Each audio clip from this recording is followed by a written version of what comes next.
YSR Congress party అధినేత ఆంధ్రప్రదేశ్ మాజీ ముఖ్యమంత్రి వైఎస్ జగన్మోహన్ రెడ్డి రాబోయే అసెంబ్లీ ఎన్నికల్లో మావిగన్ రాజధాని ప్రాంతాన్ని తమ అజెండాలో కీలక అంశంగా చేర్చుకుని పార్టీ బరిలోకి దిగుతుందని ప్రకటించారు. దీంతో రాష్ట్ర రాజధాని అంశంపై రాజకీయ పోరాటానికి రంగం సిద్ధమైంది. వచ్చే ఎన్నికలు అమరావతి వర్సెస్ మావిగన్ల మధ్య ప్రత్యక్ష పోరుగా ఉంటాయని ఆయన అన్నారు.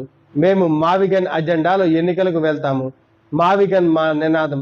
మమ్మల్ని సమర్థించే వారు దానికే ఓటు వేస్తారు. వచ్చే ఎన్నికల్లో అమరావతి మావిగన్లలో దేనిని ఎంచుకోవాలని ప్రజలే నిర్ణయించుకోవాలని వైఎస్ జగన్మోహన్ రెడ్డి అన్నారు. అవినీతికి అమరావతిని ఒక ముసుగుగా వాడుకుంటున్నారని ఆరోపిస్తూ టీడీపీ నేతృత్వంలోని ఎన్డీఏ ప్రభుత్వంపై వైఎస్ జగన్ తన విమర్శలను గుప్పించారు.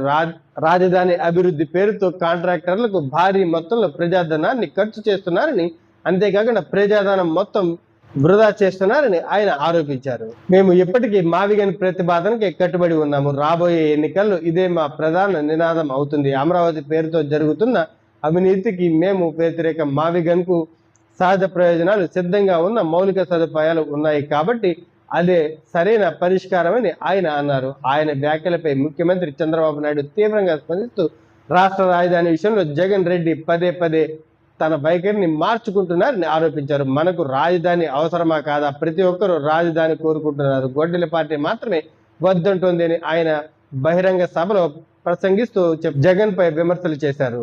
2019 ఎన్నికల ముందు వైఎస్ జగన్ మొదట అమరావతికి మద్దతు ఇచ్చారని, అయితే అధికారంలోకి వచ్చిన తర్వాత 3 రాజధానుల ప్రతిపాదనకు మారారని చంద్రబాబు నాయుడు గుర్తు చేశారు. ఈ విధానం అనిశ్చితి సృష్టించి పెట్టుబడిదారుల విశ్వాసాన్ని దెబ్బతీస్తుందని చంద్రబాబు నాయుడు చెప్పుకొచ్చారు.